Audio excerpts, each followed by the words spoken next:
Olá, olá, meus queridos. Estamos aqui reunidos de novo nessa nossa penúltima aula de redação e eu pensei o que eu poderia falar para vocês nessa reta final de curso online. Eu queria primeiro, vou deixar para agradecer melhor e para fechar esse nosso momento de maneira formal na próxima aula, tá? Que vou enviar daqui a pouco ainda hoje eu envio a última aula para vocês.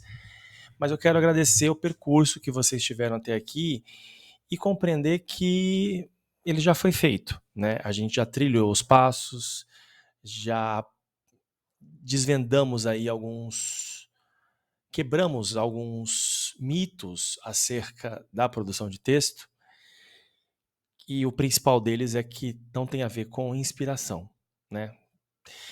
E também não tem a ver com um trabalho que flui no sentido de não planejado.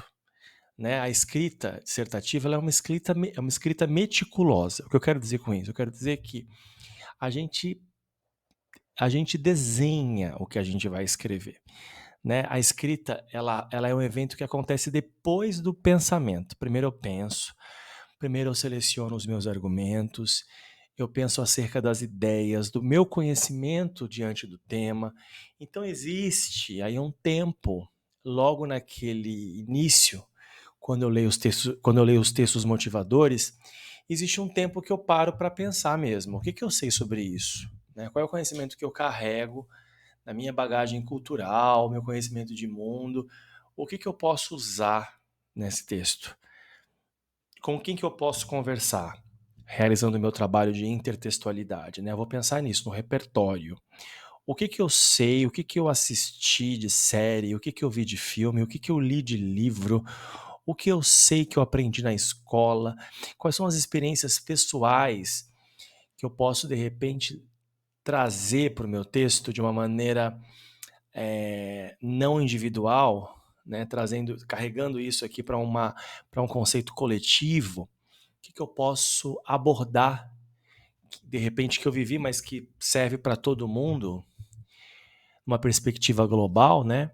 É, você vai você vai traçando estratégias, né? E pensando acerca do seu próprio conhecimento sobre aquele tema.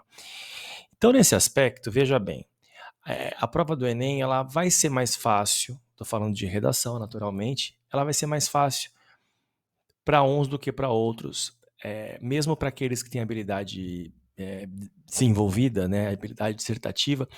Quando eu falo que ela vai ser mais fácil para uns do que para outros, eu falo que cada um tem preferências, né? Cada um carrega preferências temáticas. E então, às vezes, eu tenho uma preferência temática, por exemplo, para debater questões tecnológicas, e aí, de repente, a minha prova cai em assuntos políticos. Uma pegada mais política ambiental, não sei. Ou vice-versa. De repente, eu vou para a prova cheio de ideias, de repente ligadas à questão da preservação ambiental, e a prova vem com o tema de tecnologia. Então, eu não sei qual é o tema. E claro que há assuntos, naturalmente, isso é intrínseco ao ser humano, é inerente ao ser humano, há assuntos que nos ligam mais do que outros assuntos.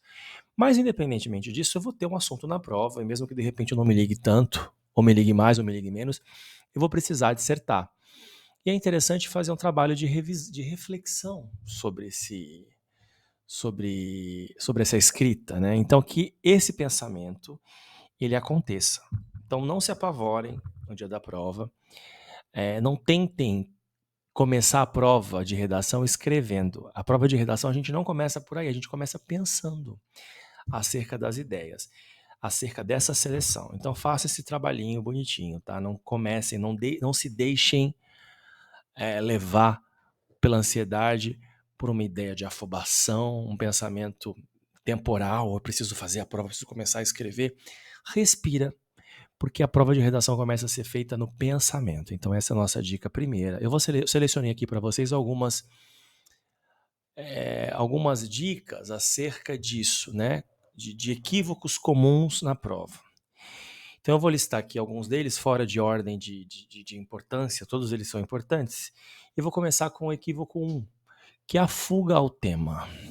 Veja bem, muita gente foge do tema de maneira assustadora. E a fuga ao tema gera uma baixa nota, né? Porque o trecho onde há a fuga, ele é anulado.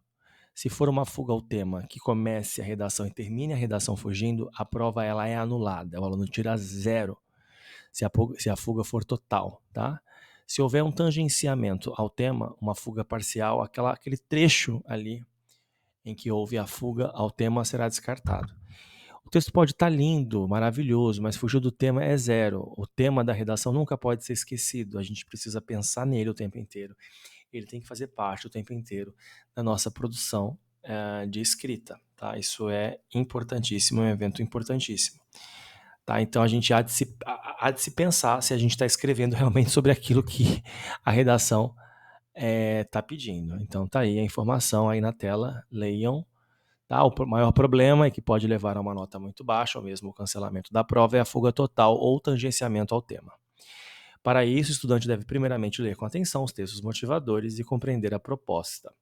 Manter o foco em torno do tema é o principal desafio, assim sua abordagem deve ser bem clara. Segundo o Manual de Redação do Enem, a fuga total do tema significa quando nem o assunto mais amplo, nem o tema proposto são desenvolvidos. Portanto, é importante entender bem os limites do tema definido pela proposta de redação para que esse erro não seja cometido. Tá? Então, texto de apoio, aqueles textos motivadores iniciais, eles são fundamentais para que a gente compreenda o tema e saiba exatamente o caminho que a gente está percorrendo. Eu não posso fugir daquela margem temática, né, que é delimitada pelo texto de apoio.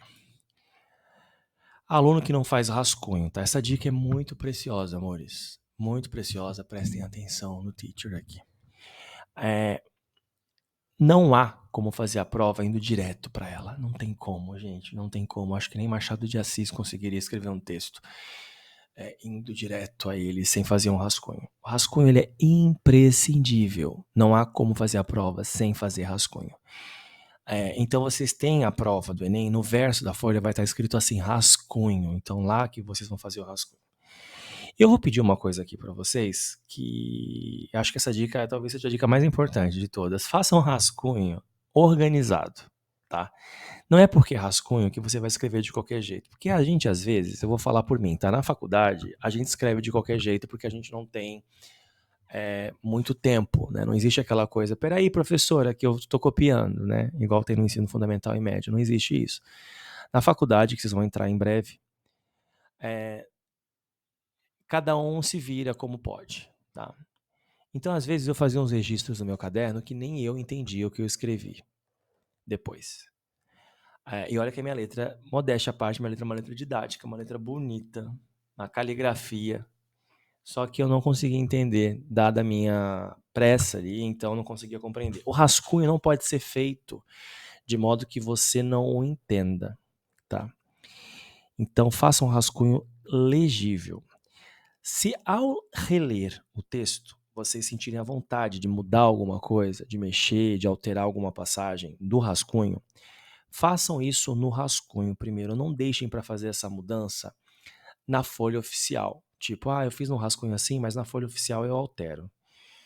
Porque você corre o risco, nesse processo de alteração, veja bem, de fazer uma modificação infeliz. Sabe aquela modificação que você faz de improviso? Aí você descobre depois que você modificou que não ficou legal. Só que você já escreveu de caneta. E aí? Tio, me dá uma outra folha que eu errei. Isso acontece na escola. Vocês pedem pro professor uma outra folha, ele vai lá e ele disse que não daria, mas ele vai lá e acaba dando para vocês essa folha extra. Tá? Na redação do Enem, o carinha que está lá na sala, ele não vai dar para vocês uma folha extra. Então, se você errou, você errou. Então, quando a gente faz no rascunho o texto primeiro e altera no rascunho e só faz a passagem a limpo exatamente como está no rascunho, as chances de erro são infinitamente menores. Então, façam uma letra legível, um rascunho organizado. Alterem o rascunho primeiro. Não deixem para fazer a alteração na hora. E mantenham uma letra que ela tenha o mesmo tamanho no rascunho do tamanho oficial, porque vocês podem ter surpresas também nessa transposição de folha. Que na verdade é a mesma folha, só que o rascunho de um lado e a escrita na frente, né? Deixa eu falar uma coisa importante, né? Separem já as canetas esferográficas pretas, tipo Bic. Não levem só uma caneta. Eu ia falar isso na próxima aula, mas vou falar agora já. Antecipe, separem essas canetas e levem mais de uma. Levem a Bic mesmo original. Eu não estou sendo pago pela Bic para falar sobre ela, mas ela é uma caneta mais segura, né? Dessas de tubo transparente que o Enem exige. E o Enem exige essa caneta de tubo transparente porque eles querem criar um conceito uniforme, né? De cor. Porque quando a gente fala de preto, preto é preto, né? O azul, que não pode, você tem nuances de azul, né? Tem tonalidades distintas de azul. Então o aluno podia levar um azul bebê, aquela caneta azul bem clarinho que ninguém enxerga. Então eu nem preferiu definir a caneta esferográfica preta, colocou como padrão, tá? Então, não sei, eu prefiro aquela caneta Bic preta ponta fina. Eu acho que a letra fica mais bonita nela. Mas aí é com você, tá bom? Você define o que você achar melhor, desde que seja preta e o tubo seja transparente, e desde que você leve mais de uma caneta. E eu levaria, sei lá, eu levaria 5 canetas testadas, tá? Porque eu sou meio xarope pra isso. Eu tenho medo. Eu tenho medo de uma caneta falhar. Dizem que quem tem uma não tem nenhuma, quem tem duas tem uma. Eu levaria 5 pra ter, sei lá, pra ter 4 e ficar mais seguro, me resguardar disso. Bom, um dos problemas de rasura nas provas de redação pode ser desencadeado pelo estudante que opta em escrever diretamente na folha final. Eu não sugiro isso de jeito algum. Por mais que você já seja um grande escritor, esteja certo do que é isso que eu falei aí, tá aí no texto, tá? Eu falei com outras palavras. Vou passar aqui. Entregar o texto com letra ilegível. Bom, veja bem, o Enem não quer que vocês tenham uma caligrafia. Caligrafia é a arte de escrever com beleza, a arte de escrever com desenvoltura, com clareza, com... Caligrafia é o belo. Não existe, então, caligrafia bonita. Toda caligrafia já se pressupõe que seja bela. Falar caligrafia bonita é mesmo que falar subir para cima, descer para baixo, hemorragia de sangue, ter sol no olho, certeza absoluta, goteira no teto e por aí vai. Caligrafia já é bonita a letra. O Enem não exige de vocês uma caligrafia, mas o Enem quer enxergar em vocês, ele quer conseguir entender, o professor tem que entender o que está escrito, né? Isso é o mínimo. Então não façam aquela letra que tenta enganar, sabe? O aluno ele vai escrever, por exemplo, pretensão. Como é que escreve pretensão? Fala aí pra mim. Pretensão é com S, né? Aí ele tá em dúvida se pretensão é com S ou com C cedilha. Aí ele vai lá e faz um S que parece um C cedilhado e faz um C cedilha que parece com S. Não. Se o professor achar, não tiver certeza sobre a letra que ele escreveu, aquela grafia dúbia para tentar, sabe, que faz um S parecer com um Z e um Z com S, não rola. Tá? Então, escrevam com uma ortografia correta, obviamente, mas escrevam também com uma letra legível. Que a gente consiga bater o olho e entender o que está escrito ali. Então não precisa ser uma caligrafia, mas seja uma letra que seja uma letra legal de ler, fácil de ler. Se é letra de forma ou se é letra manuscrita, não importa. O que importa é que você mantenha uma uniformidade, né? Se vai escrever com letra cursiva, que vá do começo ao fim. Se for letra de forma, que vá do começo ao fim. Não faça uma mistura de letras que pode ficar uma salada indigesta, tá bom? Então é isso. Faltar com a coesão textual. Quando eu falo de coesão textual, gente, a gente já falou sobre isso naquele exercício sobre as baleias, sobre a China. Estão lembrados? A coesão textual, grosso modo, e a expressão é assim mesmo, é grosso modo, não é a grosso modo, é grosso modo. Grosso modo, coesão textual tem a ver com conexão. Conectivos que ligam uma frase a outra, uma oração a outra, um período a outro. É importante pensar que esses conectivos eles têm que ser variados. Então, evitem repetição do mas.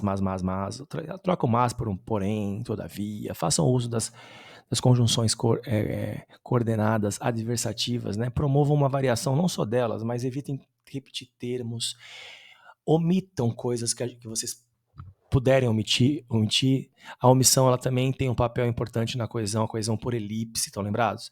Quando você faz uma omissão e essa omissão ela é facilmente compreendida pelo texto, então, há caminhos que a gente pode seguir para manter uma boa coesão, uma boa estruturação dos parágrafos, dos períodos, em relação ao uso dos advérbios, enfim, façam uso aí de conectivos apropriados. Cuidem dessa parte que tem mais a ver, que eu falo com uma ideia de lapidação do texto. Esse cuidadozinho que a gente pode ter com o texto. Esse zelo com o texto. Eu falo que a coesão é como se fosse um trabalho de um ourives, que pega uma joia absolutamente bruta e a lapida. Ó, que legal. Então, aquele cuidado que a gente tem com a joia, a gente não, né? O ourives, é o mesmo cuidado que vocês têm que ter com a joia que é o texto de vocês, né? Evitando palavras repetidas, usando termos sinônimos. Tenham esse olhar sobre o texto de vocês, tá? Esse olhar a gente só tem, sobretudo, quando a gente faz um trabalho de revisão, né? Sobre o rascunho. Então você revisa e você vai lapidando. A prova do Enem impossibilita você de ter um distanciamento do texto, né? Porque não dá para fazer isso. Eu não consigo deixar meu texto. Eu não consigo me distanciar do texto, como seria, por exemplo, numa redação que você faz hoje para entregar amanhã. O Enem, ele exige a entrega imediata, então é difícil você, às vezes, o erro está na tua cara, gritando, apontando para você, ou eu tô aqui, eu sou o erro, e você não é capaz de vê-lo, né? Então tentem, na medida do possível, estabelecer uma relação de distanciamento. Tem dicas para isso, eu vou dar uma aqui, mas vocês não precisam seguir não, tá? Só se vocês se sentirem à vontade para isso, né? Tem gente que não gosta do que eu vou falar. Eu gosto, às vezes, de pensar assim: eu faço a prova, faço o rascunho, vou para a parte objetiva da prova. E depois eu volto para passar aquele rascunho a limpo. Eu acho que nesse ínterim, nesse intervalo de tempo, talvez o meu cérebro já tenha dado um descanso. É como se houvesse é como se eu tivesse me desgarrado um pouco do meu texto. E aí eu consigo, de longe, perceber eventuais equívocos que o meu envolvimento com o texto não me permitiam ter. Então, quando eu estou muito envolvido com o texto, eu não consigo perceber equívocos. Quando eu me distancio um pouquinho, eu consigo enxergar, e aí eu consigo alterar o que está errado. Mas há quem não goste disso, há quem prefira acabar, começar uma coisa e finalizar. Então é um caminho que você deve seguir, enfim, cada um segue aquele caminho que se sente mais confortável, né? É como limpar uma casa, cada um pode escolher por onde começar. O importante é que ele deixe tudo limpo. Ser incoerente. Quando a gente fala de coerência, grosso modo a gente fala sobre sentido. Existe a incoerência global, que é aquele texto que se revela totalmente incoerente do começo ao fim. Existe a incoerência local, aquela que falha numa informação, que traz uma informação controversa, que traz uma ideia vaga que não é possível a gente finalizar o pensamento, fechar essa ideia na cabeça, porque não há base textual para isso. Tá? Então é importante que o texto geralmente ele já é claro para a gente, né? Quando a gente tem uma ideia que a gente vai escrever, essa ideia ela já é clara para a gente, mas ela precisa ser clara dentro do texto para que ela possa ser clara para o outro.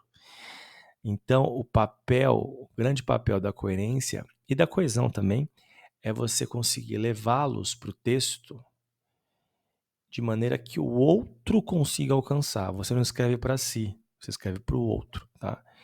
Então, mantenham aí essa linha, essa base ligada à coerência. Erros de português. Enem não é uma prova para a gente arriscar.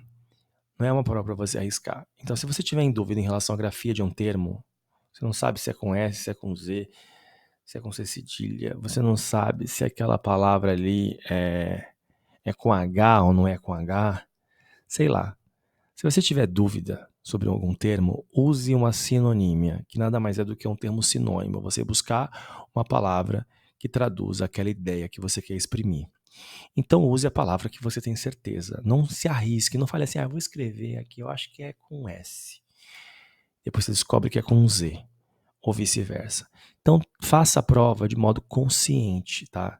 Se você cometer um erro, que seja um erro que você não sabia, né?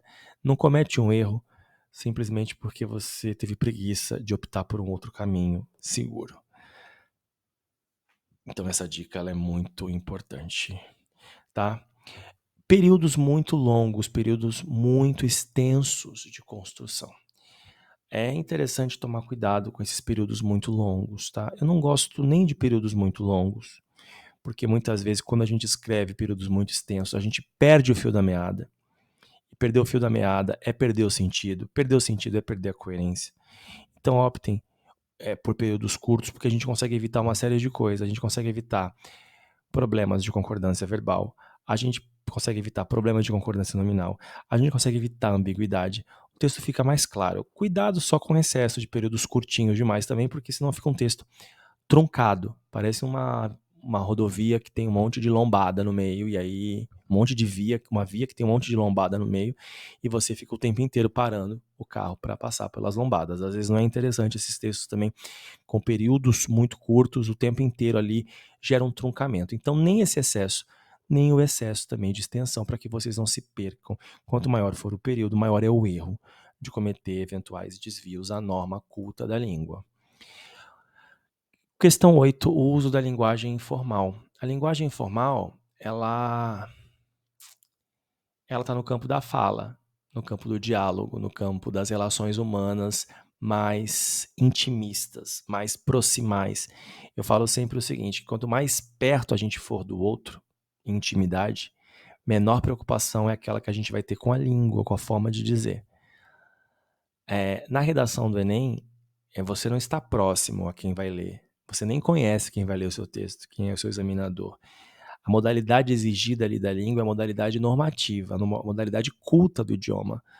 Não é espaço para você fazer uso da linguagem informal.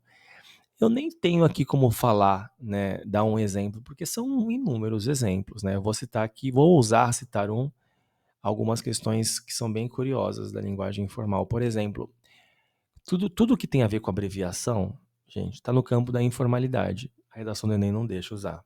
Pra, por exemplo. Pra é a forma reduzida de para. Pra é informal. A gente fala pra, mas a gente não escreve pra numa redação. A gente não escreve né numa redação. A gente não escreve o que tudo junto numa redação. Não existe isso, nem fora da redação, tá?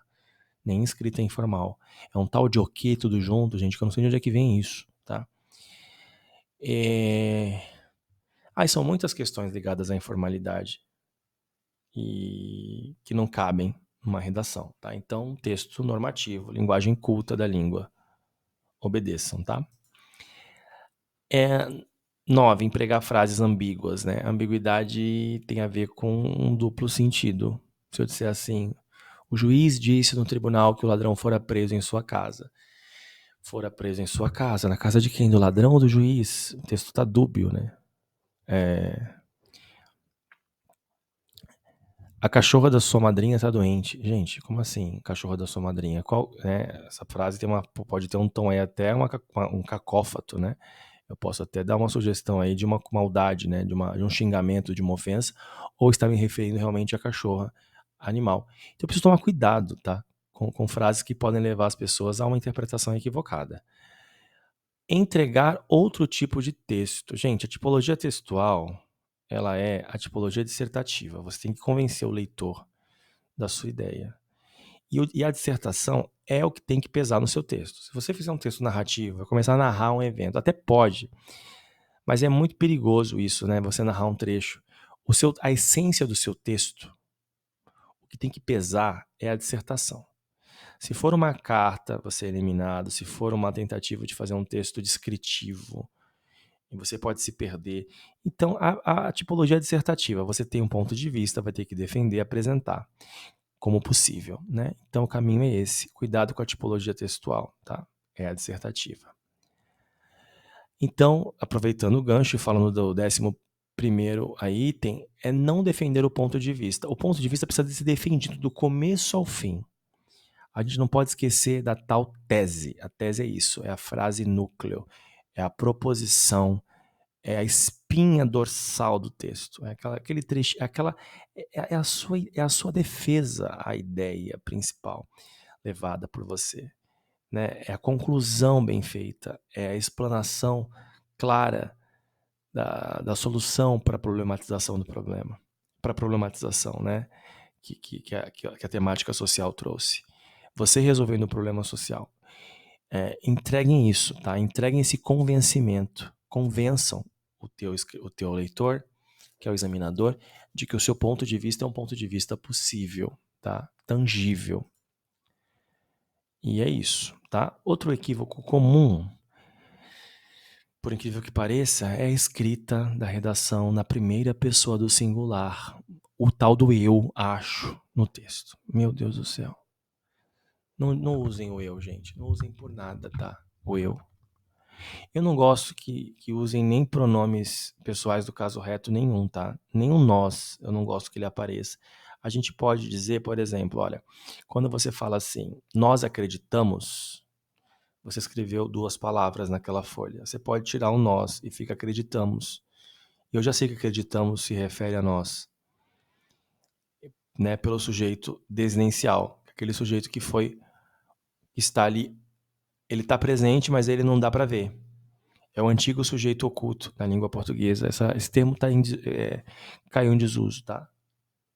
Porque ele era confundido com outros sujeitos de outras áreas da ciência, da psicologia, eu acho. Então, por que você vai usar 2 espaços se você pode usar um só? 2 palavras se você pode usar uma? Então usa acreditamos. Ou então deixa o texto em pessoal, acredita-se, pensa-se, defende-se, em vez de falar defendemos, tá? Mas aí deixem esse texto em pessoal do começo ao fim, né? Ou então eliminem essa presença do sujeito, deixando a coisa no campo do desidencial, e façam isso do começo ao fim. 14ª questão aí a se pensar, não terminar de escrever a redação na folha final, gente. Dividam bem o tempo de vocês, ainda que vocês não tenham relógio. Eu diria que um pensamento aí sobre uns 10 minutos reflexivos sobre o caminho que você vai tomar na sua redação, com direito, inclusive, a algumas anotações, e depois, então, começar a escrever esse rascunho e entender que o tempo que você vai ter para fazer a prova de redação, ainda que vocês não tenham esse tempo cronometrado no relógio, mas vai ter lá o examinador na frente, colocando um reloginho na lousa e marcando esse tempo que está passando, né? Eu acho que em torno de 1h15 é um bom tempo, 1h15, 1h30, estourando para vocês fazerem a prova de redação do Enem, tá? Então é isso. E é o tempo de produção mesmo de um texto, tá? Eu falei para vocês pensarem antes de escrever, óbvio, isso é importante. Mas cuidado, não fiquem escravizados desse pensamento, porque o tempo passa, tá? E a gente ficar pensando muito também, a gente não faz a prova. Levem água, levem chocolatinho, levem coisinhas assim, tá? Que pode ajudá-los. Tudo bem? Eu acho super interessante essa coisa. Acho que a água, o chocolate, o bombom, eles quebram um pouco a tensão, né? Chocolate principalmente.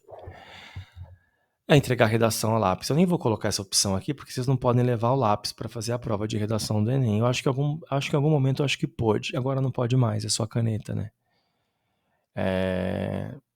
Eu acho achava essa coisa do lápis interessante, porque o lápis permite que você apague, mas o Enem não permite que vocês usem lápis. Por uma ideia de cola, um lápis com tabuada, um lápis com informações, sei lá o que o Enem pensa disso, mas o Enem veta o uso do lápis, então nem vou comentar isso. Ultrapassagem de linhas, gente. Esse é o nosso último item aqui para a gente fechar essa aula aqui em 30 minutos. Eu cedo muito a esse equívoco, né? O aluno chega para mim e fala assim, professor, meu amor, eu ultrapassei uma linha, em vez de 30 eu escrevi 31, tudo bem? Aí o aluno vem chorando, eu falo, beleza, tudo bem, e eu corrijo aquela 31ª linha que ultrapassou a margem. Só que o Enem é intolerante com vocês, tá? O Enem vai agir de maneira cruel, caso vocês excedam a linha. Cruel ou não, justa, né? Porque tá claro no edital que não pode, então não é nem maneira cruel. O Enem já fala, não excedam o limite de linhas, que é 30. Tá? Então não façam isso, tá bom? Não excedam, é isso. Por isso que eu falo, façam um rascunho, uma letra que vocês levem para o texto oficial do mesmo tamanho, que aí não vai ter como ter erro, tá? Obedecendo aquela divisão que a gente chama de proporcionalidade entre os parágrafos.